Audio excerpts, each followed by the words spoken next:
Hi, everybody. Welcome to the podcast. It may interest you to know. I'm Toni Ann Marcolini. Today, I'm joined by co-host, retired Judge Bradley Ferencz, and a very esteemed lawyer, specializes in intellectual property, Peter Anderson. So welcome, everybody. It's a pleasure being here. Hey, Peter, I wonder if I could ask you the first question. What is intellectual property? I sat Superior Court and we did stuff like crimes and, lawsuits involving things. Intellectual property always seemed to be something, to me, very esoteric and difficult to define. Well, it's intangible. I think that's the real issue. And it runs the gamut from patents to copyrights. Sometimes people throw in trade secrets, but it's all these intangible property rights that can be conveyed. They also include trademarks. That's a big section. But there are property rights that can be conveyed, but you can't hold them up to the light. You can't, shake them and listen to the sound. I mean, these are intangible rights. And happily, I shouldn't say happily. I'm sure people love patent law when they do it.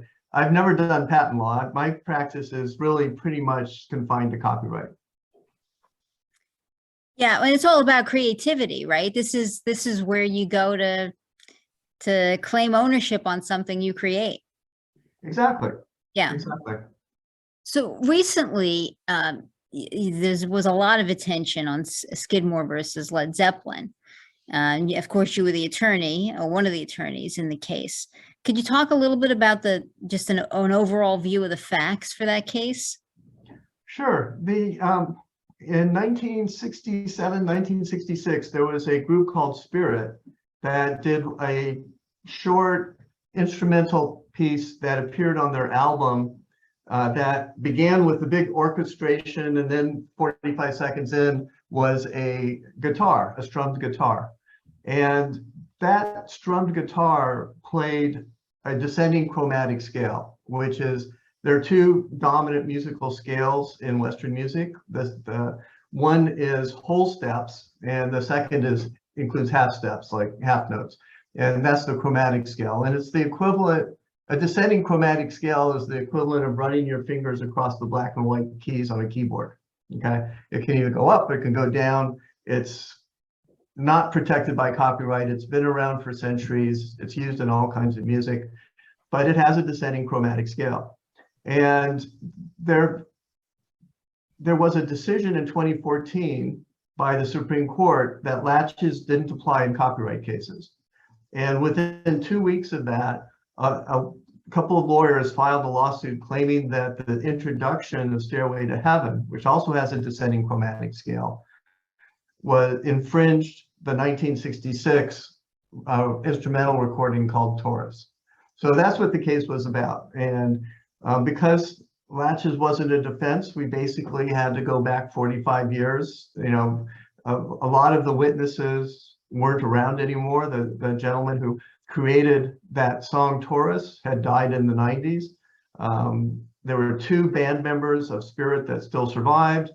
There were three band members of Led Zeppelin who still survived: Jimmy Page, Robert Plant, and John Paul Jones.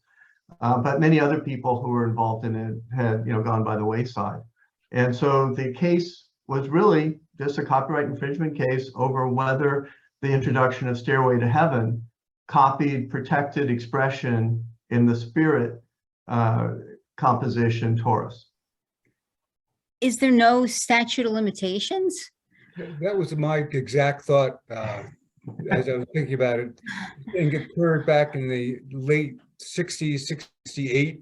It claimed to be together at a concert in 1970, and then they published Stairway, 71 or 2. I mean, at some point, is there no statute, no latches? And maybe you want to tell us what latches is before you go on, but no time frame. Do I have a Beethoven descendant filing a lawsuit against somebody now?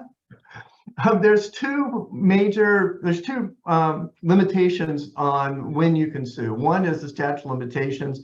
The Copyright Act has a 3-year statute of limitations, but it's basically a rolling 3-year statute of limitations, meaning you can go back for the infringements or alleged infringements in the preceding 3 years.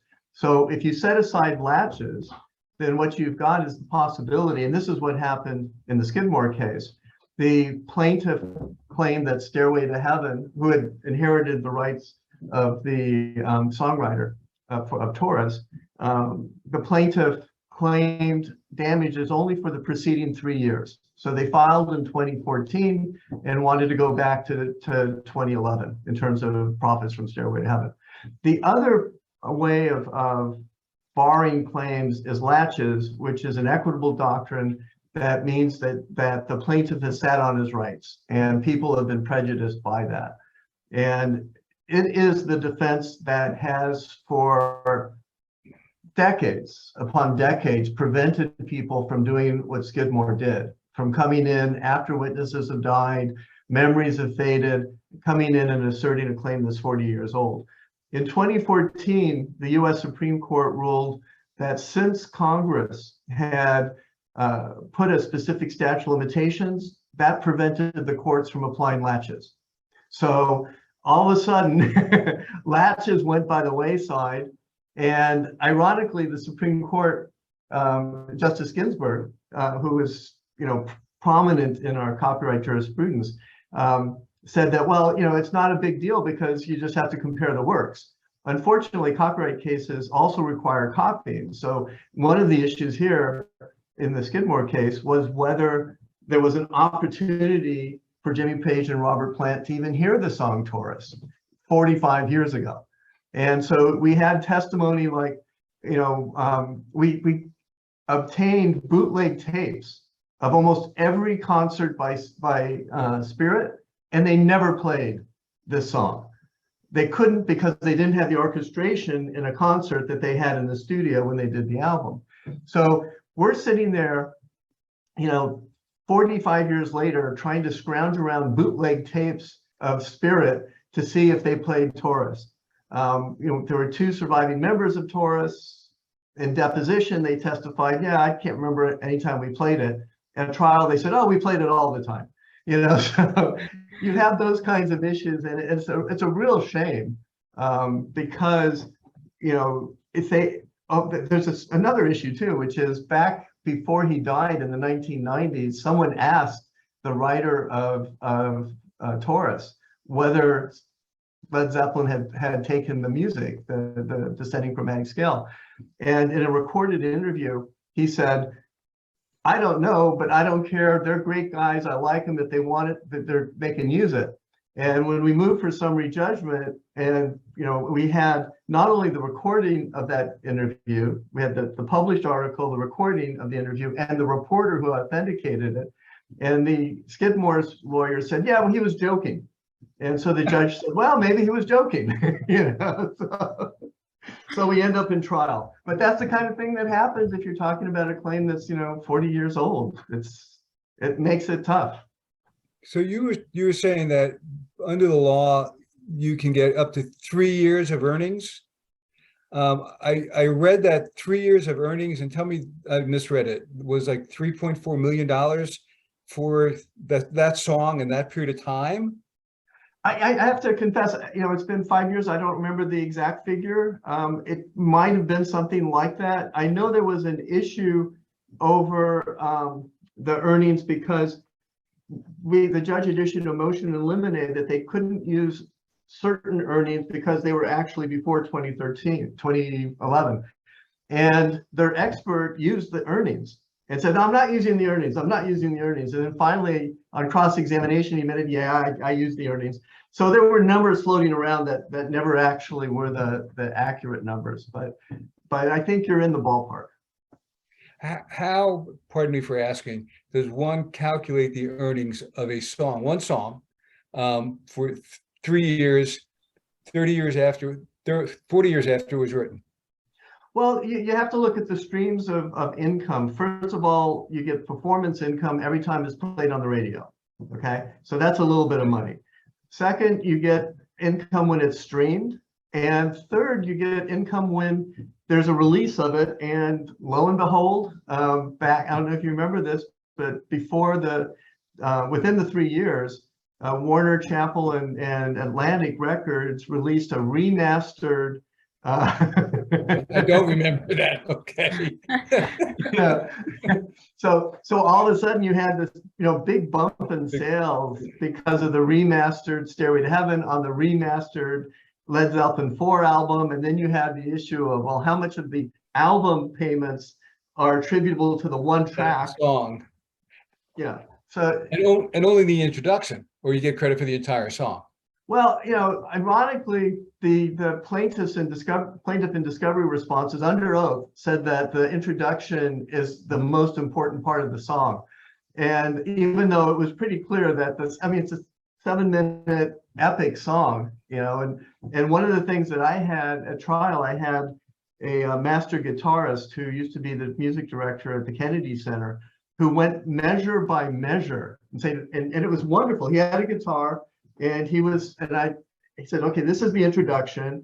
And I'd say, what happens next? He said, well, it's very interesting. You'll see all of a sudden you have more instruments and it speeds up a little. It starts like this. And then what happens next? Well, he puts in a major chord, and major chords sound happy like this, not minor chords, which are, sad chords. And he's demonstrating throughout. And then he says, oh, this is spectacular. All of a sudden you have two 12-string guitars, and then the drum, drums usually start at the very beginning of the song. Stairway to Heaven, they come like 4 minutes in, and he's like, and then of course there's Robert Plant singing, and he's taking the jury, through each step of this. And the plaintiffs are saying, well, it's the first 30 seconds. I don't think they got much credibility from that argument, frankly, but it was a fun exercise. Now, initially, the court ruled against Led Zeppelin, right? And you wound up reversing that on appeal. So the 3-judge panel found basically 2 errors. One, that there was an error in the jury instructions, and second, that there was that the judge should have allowed, although they didn't find it an error, they suggested that on retrial the judge should allow the playing of the studio recording.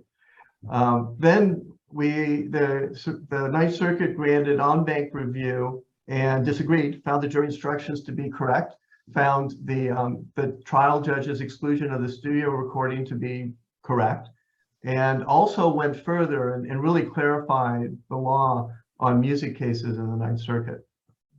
So just so I'm clear, my understanding, again, I sat state, so the federal procedures and the number of courts hearing things is alien to me. Where I sat, it was, all right, Judge, you make the decision, and that was kind of it. Either myself or a jury was deciding a matter. You won at the trial level, Yes. right? Went up to Yes. the appellate division, the federal appellate division, and a 3-judge panel reversed it. And then that was heard by another panel of 11 judges? Exactly. In the Ninth Circuit and in the federal court system, initially you generally have a 3-judge panel that decides a case, and then you can ask for review by the entire circuit. The Ninth Circuit is so big with 45, 50 judges that the Ninth Circuit draws 11 judges, the chief judge plus 10 others, to hear en banc cases. And so that's what happened. We had an en banc decision, or en banc oral argument in front of 11 judges in Pasadena, and actually, I'm sorry, it was in San Francisco. And that then has 2 benefits. One is you get a second shot at the apple. The other is they can actually change prior law issued by 3-judge panels. So for example, in the Ninth Circuit, for decades, there's been what's called an inverse ratio rule, that in trying to establish that copying occurred, you could, if you have strong evidence of copying, you don't have to show as much similarity. They can be kind of different, but if the evidence of copying is very strong, it's a very confusing rule, and it leads to sort of this logical problem of, well, if you have no similarity, all the access in the world, all the possibility of copying means nothing if they're not similar. And so because we had an en banc court, they were able to discard that rule that had been part of the Ninth Circuit jurisprudence for 40 years. And so that was one of the other benefits that we got from the en banc decision. Now that was appealed to the U.S. Supreme Court, and they denied certiorari. They refused to take it. Exactly. Did you have fantasies of appearing before the United States Supreme Court and having the band music played for them in the courtroom? I mean, I Well, would first be of all, doing that. You know, I would just for the fun of it, ask the justices if we could play it, even though it wasn't played at the trial level. Would you like to hear it? Can you look at Ginsburg and say, Your Honor, you know, would you like to hear this? well, I actually did argue a case in front of the Supreme Court in 1990 over the movie Rear Window. Okay. And, you know, there was a fun colloquy between Justice Scalia and defense counsel. I was on the plaintiff side, on the winning side, and defense counsel over why they put Grace Kelly in the movie when there was no comparable character in the short story that my client had rights in. And Scalia said, "Oh, that's just Hollywood. You know, they put in a love interest. So what? You know." he was an interesting guy to argue in front of. Well, actually, let's dip our toes in the Rear Window case if we could, right? Was that Stewart versus Abend, is it, or Abend? Like Abend. Yeah, Stewart versus Abend. Can we talk a little bit about that? Okay, the 1909 Act provided for what was called a renewal copyright. Prior acts had 2 terms of copyright, but it was really just a formality. You could extend the copyright, and if you didn't, it went into the public domain. So it was a way of filtering out works that people weren't interested in. And just to cut in just for 1 second, for people who don't have any background in copyright, the public domain really means that anybody can use it, right? Anybody can put on a Shakespeare play. Nobody has to pay Shakespeare's relatives to the extent that his lineage still exists. I don't even know the answer to that, but nobody has to pay anybody for Shakespeare. After something's old enough, you can just use it without. Right. Yeah. Right. I don't know, Toni, and then there's new rule. Maybe they can pay them just for the 3 years, you know. So when they were doing the 1909 Act, there was a concern that authors had poor bargaining positions because they didn't know if their book was going to be popular. And Samuel Clemens testified in front of Congress and talked about Mark Twain testified about one of the first books that he had done that was a big success, but no one knew it was going to be a success. So he got like a half penny a copy or something. And so Congress changed the law for the 1909 Act to provide for 2 terms of copyright. The first term was owned by the author who could sell it. The second term, if the author was alive, they could claim it. If not, their surviving spouse, widow or widower could claim it. And if they didn't have a spouse, then it went to the executor. So Rear Window raised the issue of if you get the rights there to make a motion picture based on a book, and the author says you can continue to use it in the renewal term, but the author doesn't live to renew. You know, his executor in that case got the renewal copyright free and clear of the author's grant. So the question was whether the movie with Jimmy Stewart and Grace Kelly, directed by Alfred Hitchcock, could continue to be distributed without a grant of rights from the renewal copyright owner. And that had been the law. That was the understanding going back to 1913, the first treatise on the 1909 Act. But a Second Circuit decision had said, no, that's not really fair. And the Ninth Circuit, my trial judge at the Ninth Circuit had said, I'm following the Second Circuit. And the Ninth Circuit said, we're not following the Second Circuit. And so I had won at the Court of Appeals and then happily won at the Supreme Court. So I'm told that it enabled tens of thousands of widows, widowers, and orphans to get additional payments once, you know, when they're in that situation where the author died in the first term, which was the case with Gone with the Wind. Margaret Mitchell was hit by a bus, unfortunately, and the renewal copyright, in order to continue to exploit Gone with the Wind, Turner had to pay off, you know, her successor. Same thing with Dr. Zhivago. I mean, this is what happened, you know, historically. Wow. So I didn't even realize that. So now you were physically in the courtroom arguing, even though you won. You were there, of course, listening to both sides. What was it like to be in the Supreme Court arguing that case, the Stewart case? I mean, was there a sense of, did you feel like it was just as important as any other issue to them? Or did you get there? I mean, I know you said that Justice Scalia made the comment like, it's Hollywood, but did you feel like they were as equally focused on the legal issues or the legal principles? Well, I think anytime you're talking about, whether it's Led Zeppelin or it's an Alfred Hitchcock movie, there's a certain cachet and a certain interest that you might not have in some cases. The way the Supreme Court heard arguments at that point, they were in person. Even if you're first in the afternoon, which we were, you had to be at a table behind the table where people were arguing. So you moved up, during the morning. So I saw, at least 2 arguments, and they were engaged. They are bright people. They are interested in the issues, and they are engaged. In our argument, I thought I had a great time. I went second because I had won at the Ninth Circuit, so I knew going in that there, I wasn't going to get blanked 9-0, and so it was just great. It was fun. It was an issue that everyone had briefed well, and my opposing counsel, is a great arguer. We're still friends, and it was a great opportunity, and I think the court really enjoyed the issues. Now, Thurgood Marshall never spoke at arguments, and he didn't say anything, so I can't report that he got that involved in it.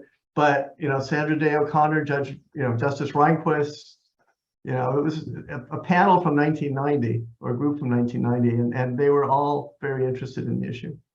So, Peter, let me ask you a question off topic and financially. Who hires you, and do you have to wait to get paid until you're successful?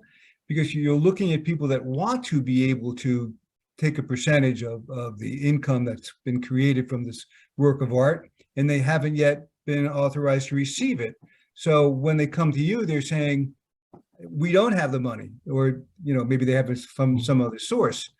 But how does that work? Well, the first 15, 20 years of my practice, I represented individuals suing studios. And so those were generally on a contingency fee basis, and it was confined to movies because movies generate the kind of profits that, at least at that point, songs didn't generate. So at that point, I was a contingency fee entertainment litigator representing the plaintiffs against studios.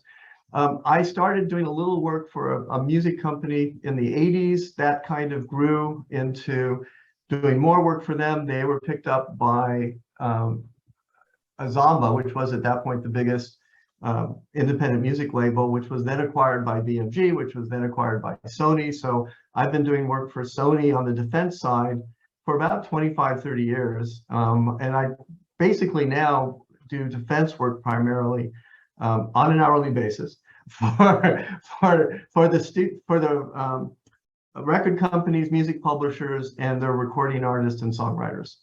I would guess, if I had to venture a guess, that your success as a young lawyer encouraged your adversaries to take you away from the position where you could sue them. And the best way to do that is to hire you. So yeah, well, I mean, it was a different field. I mean, I can't think of a case where I've actually represented one of the major studios.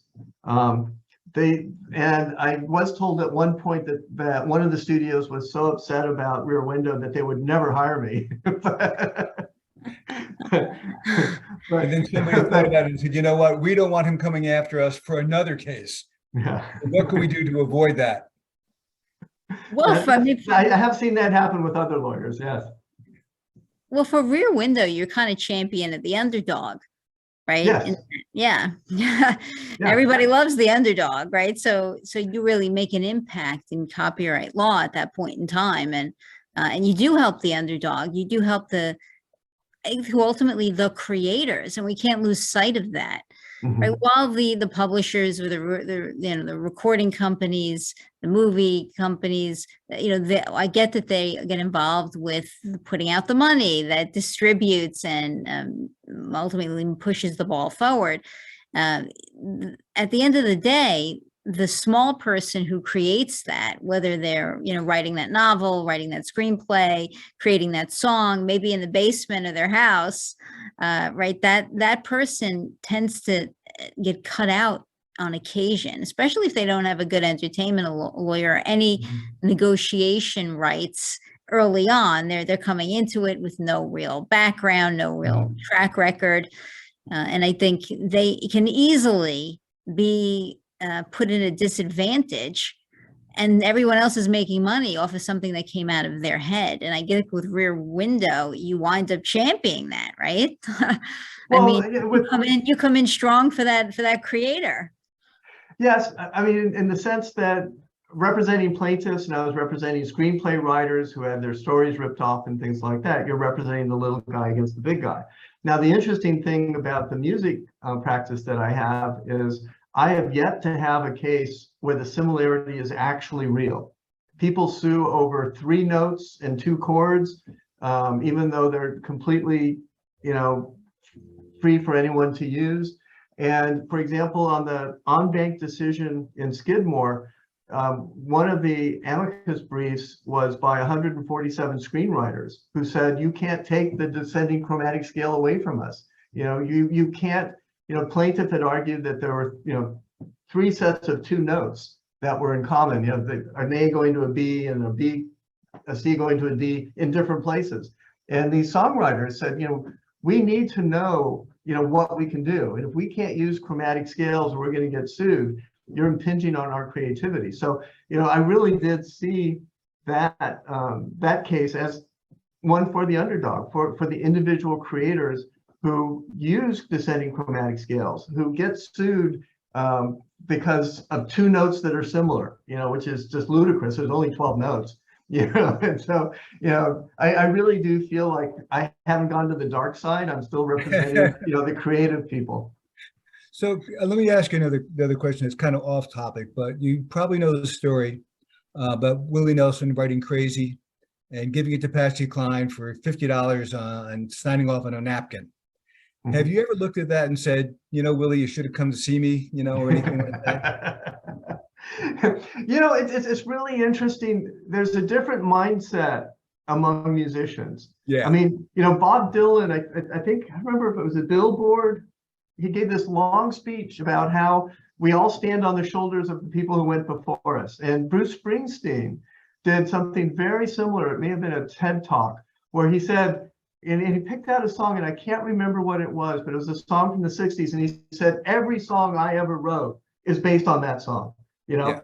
And we're not talking musically, we're talking inspirationally, and so you really see this sort of camaraderie, this, mutual respect among musicians at all levels, where they, someone says, I had a great idea, I used, a triplet here, and someone else uses a triplet, and they say, great, sounds great, glad it could help. There was a claim that was made against someone, and I think was it Elvis Costello? Someone came out and said, it's also actually in Elvis Costello's music. And I think I may be wrong, it may not have been Elvis Costello. And he said, God bless you, you're welcome to use it. This was about a year ago.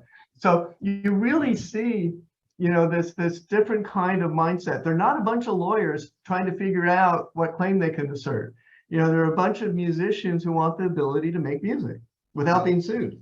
I remember about 20 years ago, I was listening to some Woody Guthrie, and up came a Bob Dylan song, clearly a Bob Dylan song, chord-wise, everything the same, but the words were completely different. Right. And I listened to that, and I said, "Oh my God, that he copied it." I don't know that Arlo cares one way or the other, but it was pretty clear. Well, it's interesting because a lot of music is actually based on public domain music.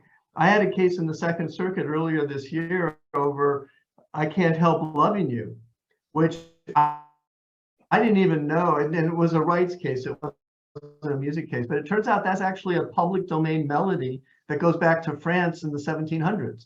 But the lyrics were different. The lyrics were protected, and the arrangement was fine and protected. But you'd be surprised, and I've seen instances where songs, someone says, oh, that's the same as so-and-so, but if you look behind it, it goes back 3-4 different versions to an initial public domain song. Well, is that there was a Can't Help Falling in Love with the Peretti Yes. case? Yeah. Yes. Yeah, that was your case as well, right? Yeah. Yes. I actually got to argue that in person at the Second Circuit. I think we were one of the first ones to come back after the pandemic. That was in April. It was fun to get back into a court after 2 years. Well, Second Circuit, that's over here, right? That's New York. Yeah. It's an East Coast one. So you came over to the East. Absolutely did. And it was nice. It was my first time on a plane in 2 years. Yeah, that was another important case that came out for copyright law. People are still, I think the copyright law is still looking at that case as well. You've had a lot of meaningful cases of late. You really have your hand in, I think, as the law is kind of being manipulated a little bit now. Could you talk a little bit about that case? Everyone knows the Elvis, right? Elvis Presley sings like Can't Help Falling in Love, right? Mm-hmm.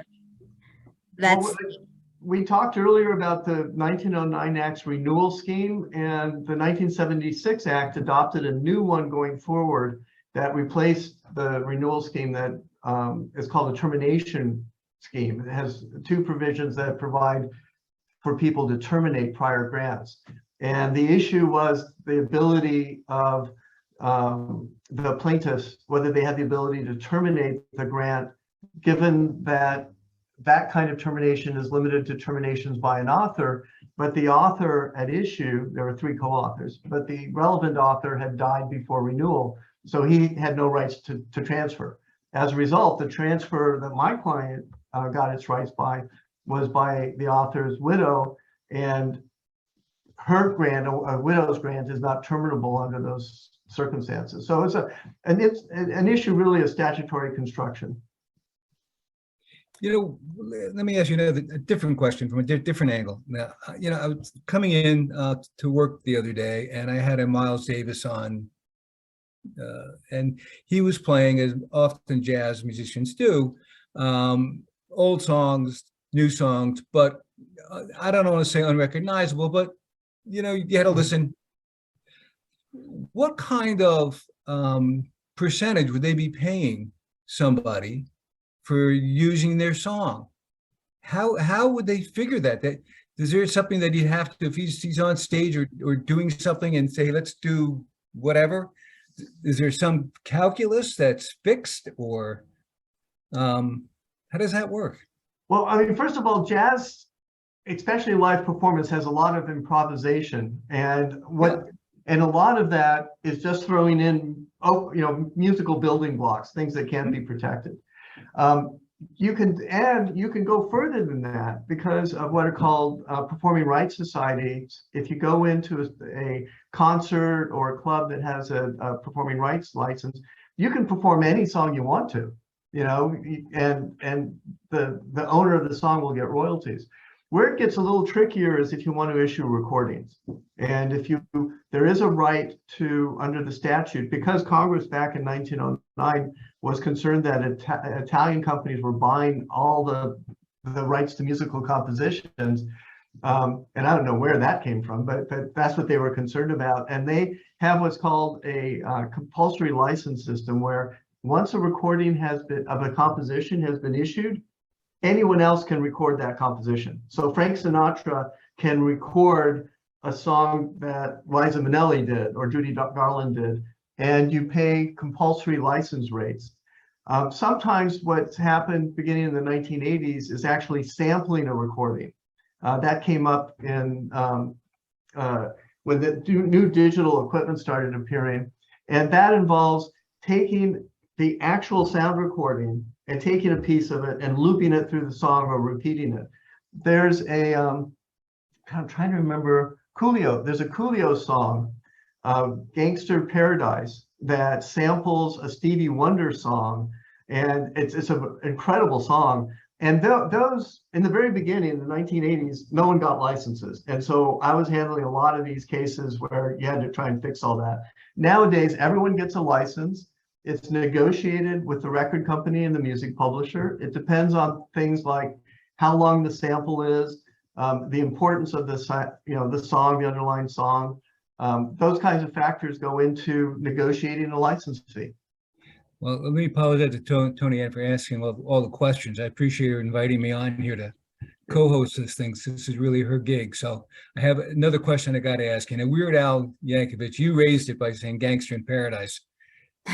Just redid the words. Was he paying something for using the music? I mean, did he have to get permission to create, basically a completely different, I don't want to say, it's the same music, the same actual notes, but a completely different set of lyrics. Now, anecdotally, my understanding is that he tended to get a license, although he may not have had to. And the reason he may not have had to is the fair use defense.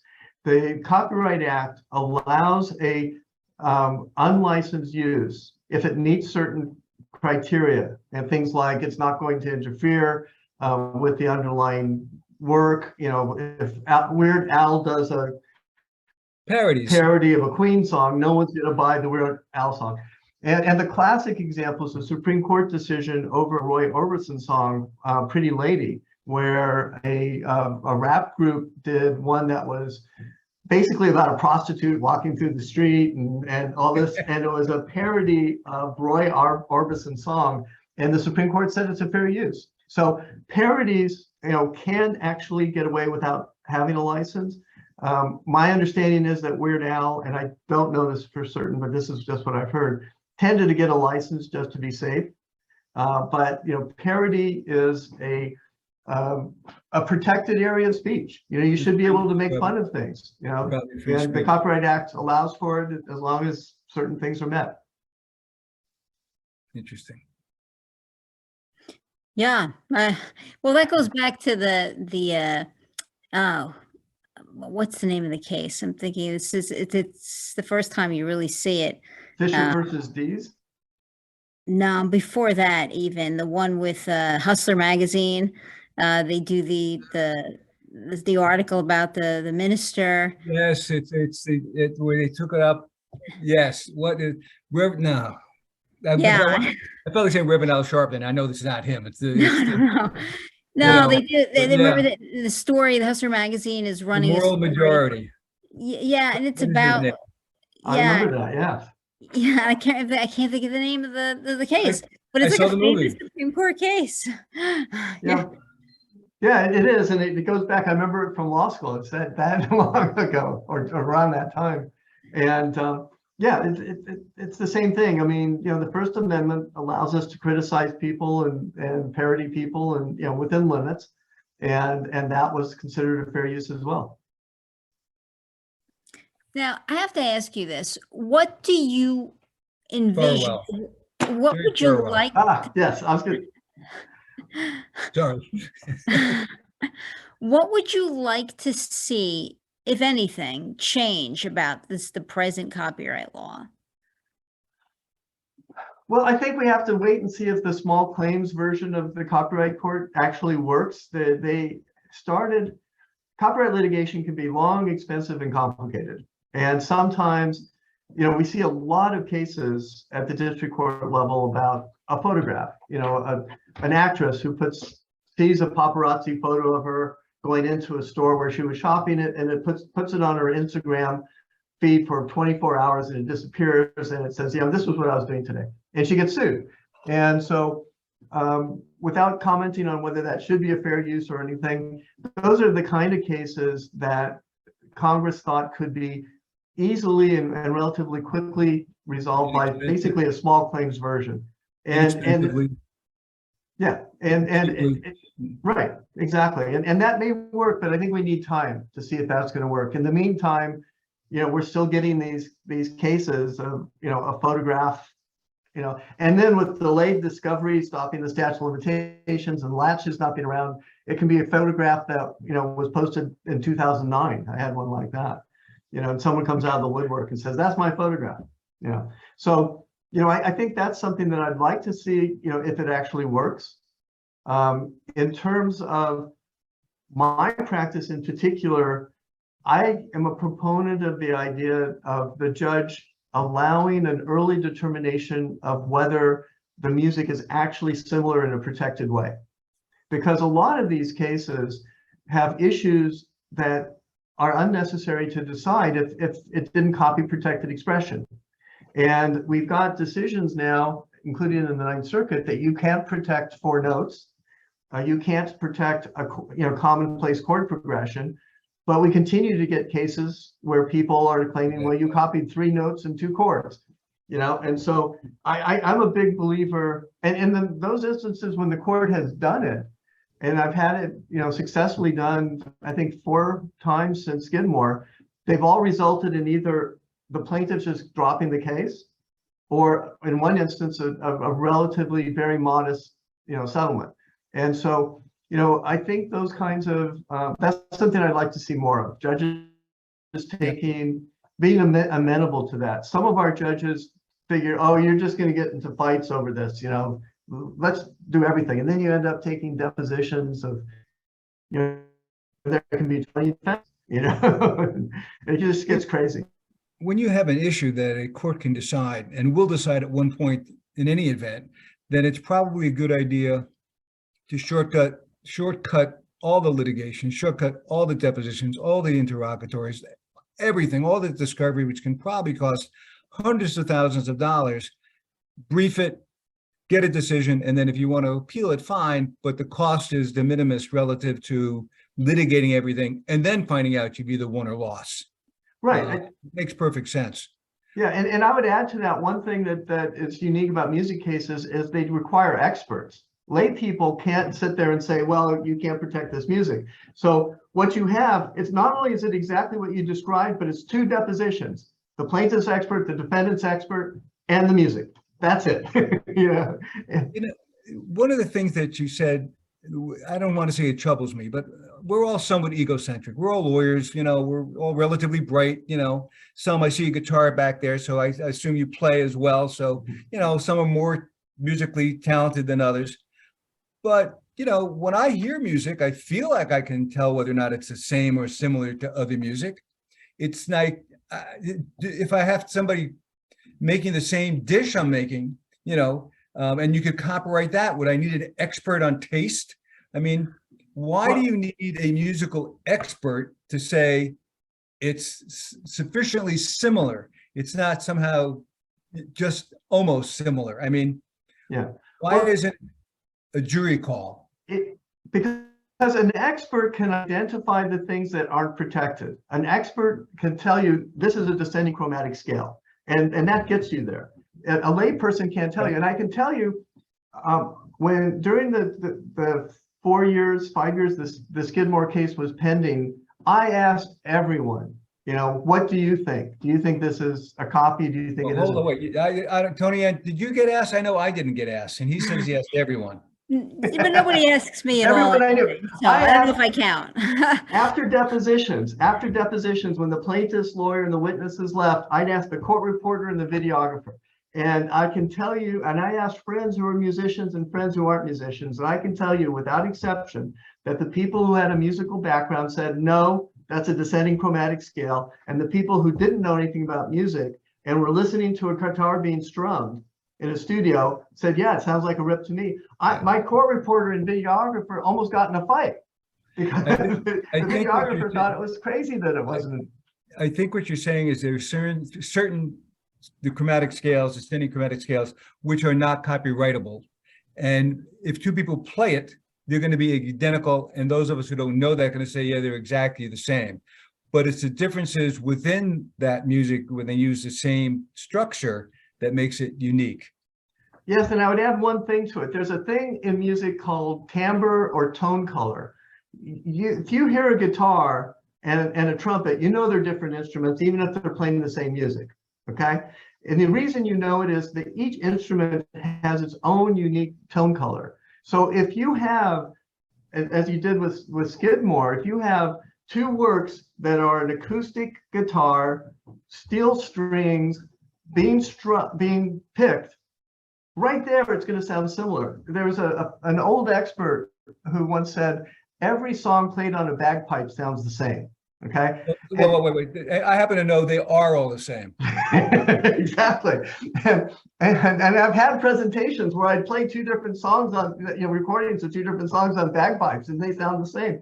But the point is that a lay person, when they hear two acoustic guitars, both playing, descending chromatic scales, and one with some differences, but both recorded in a studio with studio acoustics, both picked, finger picked, you're going to lose the case. There was someone who did a study, it's in a law review article, where they took songs from two of the major cases in the Ninth Circuit, and they had them recorded with the same instruments, and then had them recorded with different instruments. And they went to test subjects, they played both, and the test subjects who heard the two songs played on the same instruments, 94% said that that's a rip, that's an infringement. The test subjects who heard them on different instruments, 94% said they weren't an infringement. Even though they're the same music. That's the danger of just saying, play the recording and what do you think? Because you really need an expert who gets past the tone color and says, these are the notes. Forget the instrument, because what we end up with sheet music. These are the notes, and they're different, or they're the same. Is there a certain amount of, this is going to sound terrible, but copying that's allowed? Well, you can always copy public domain elements, and you can always copy ideas. And so, for example, I had one case where the complaint alleged very specific notes and chords, and it was like a series of 6 chords in an unusual key. And they were in a hip hop song or a popular song. And I thought, okay, this looks like a real claim. And I went to my expert, and my expert said, well, look up flamenco music. That's the definition of flamenco music. That's the 8 chords, the Phrygian scale played on a guitar. That's the definition of flamenco music. It's been around for hundreds of years. And the only thing that they did, they had different notes, but they both had the idea of a popular song in present day using flamenco music in the background. Anyone can do that. And that's a case that once the other side realized it, it was resolved. But yes, you can't copy ideas. You can watch a movie and really like the idea, of Saving Private Ryan, depicting that story. And as long as you don't copy the expressive elements, dialogue, characters, and things like that, you want to do a World War II movie, God bless you. Anyone can do a World War II movie. There are things in music that are comparable to that. Anyone can do a descending chromatic scale. So really, I mean, what you need to avoid is an exact replica, right? You can't be stealing dialogue, like you said. You can't be creating characters. You can't draw a cartoon's got Bugs Bunny in it and call him Fred. Right? But it's just like Bugs Bunny. Right? Well, in music, I mean, I said before, there in our Western music, there's only 12 notes, and there's only certain combinations that are pleasing to the ears. If you're talking about chords, there's actually a YouTube presentation on the number. Chords are designated like 1, 4, 5, and no one plays 1, 2, 3, 4, 5. It doesn't work in your ear. So 1, 4, 5 is a standard chord progression. You can Google it. It's in 1 million songs. And so, you can't copyright that. But if you do a melody, 12 notes, 15 notes of melody that's actually copied, yeah, you can protect the melody if it's sufficiently long. But if you're talking about 3 notes of melody, 4 notes of melody, no. The Ninth Circuit has said maybe 7 notes, but even that's marginal. It has to, because if you start allowing people to protect and claim exclusive rights to 5 notes, that takes 5 notes out of the music vocabulary. That's, and there's only, like I said, a limited number of notes that sound good and sequences of notes that sound good. Do you think that there are people out there who literally have come up with music which would be a violation of the copyright, but did it without knowing, or there's a previously written or existing piece of music that sounds just like it? Absolutely. Absolutely. I had a case. Are they protected? No, because copying is a required element in a copyright case. It's not in a patent case, but in a copyright case, you actually have to prove copying. And I had a case. So they're protected. I mean, if I wrote something and it was exactly the same as Stairway to Heaven, but I'd never heard it. I was, and I could prove I've never heard it. I've been living in Fairbanks, Alaska for the last 50 years and never left. I would be protected.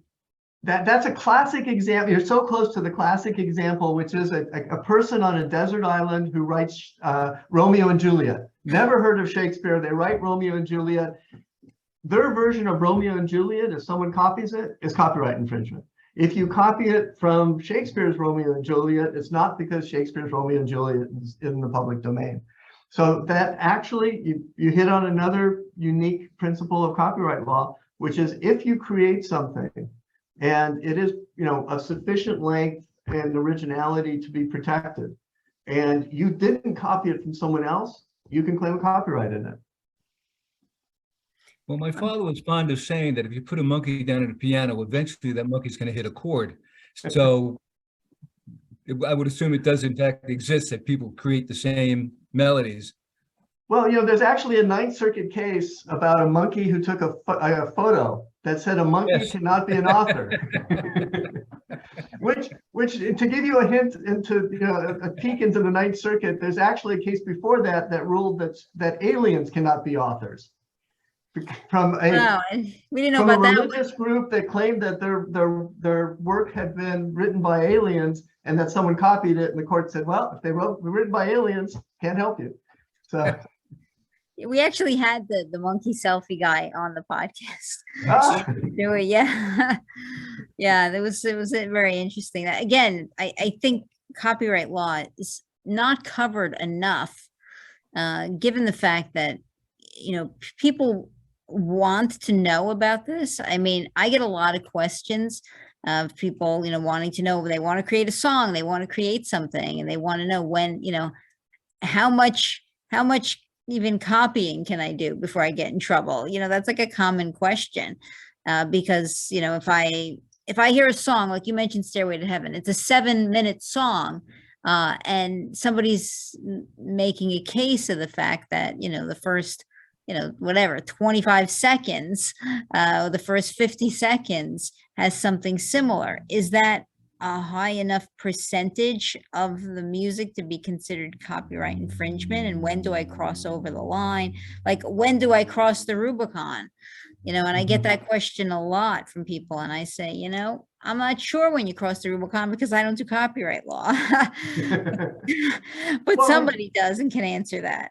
Well, there are certain principles, and so example in music, you can't copyright 3 or 4 or 5 notes, and you can't copyright chord progressions, but that leaves a lot that you can do. In literary, books and screenplay context, the Ninth Circuit looks at certain factors, dialogue, characters, plot, sequence of event, pace, theme, and mood. And you look for similarities in those elements, and they have to be concrete similarities. They can't be at a general level. Otherwise, basically every horror movie is a copy of every other horror movie. So there are guidelines, but it is also an area that learned hands said like 80 years ago. There are no clear guidelines. Every case is going to depend on the similarity, and you just have to figure it out. I think that nuance is what makes your field so interesting. Well, it does. Yeah, I agree. And it also is a great context for argument. And I don't mean that in a divisive sense. I mean, you really get challenged to try and explain how these things are similar or how they are dissimilar. When you're talking about something as, amorphous as notes and chords or characters and plots, it's a very interesting area. I'm lucky to practice in it. And to have been so successful. Well, knock on wood. I'm on a wood desk. I'll knock you. Thank you. Well, I know we're out of time. I really want to thank you for joining us. You've really had an illustrious career. Some of your cases have mattered I think, significantly in your field. So I applaud you for that. And I That's hope very you'll kind of you. and I hope you'll keep coming back and talk to us as you get new exciting cases. Well, it's been a lot of fun. I really enjoyed it. And if the judge comes back, I'll come back. You hear that? I heard it. You have to come back, Judge, now. Been a Okay, pleasure. well, Thank you. Thank you. all right, I'm going to close the podcast, say thank you from all of us here at It May Interest You to Know, and have a great day. Take care. Bye. Thank you.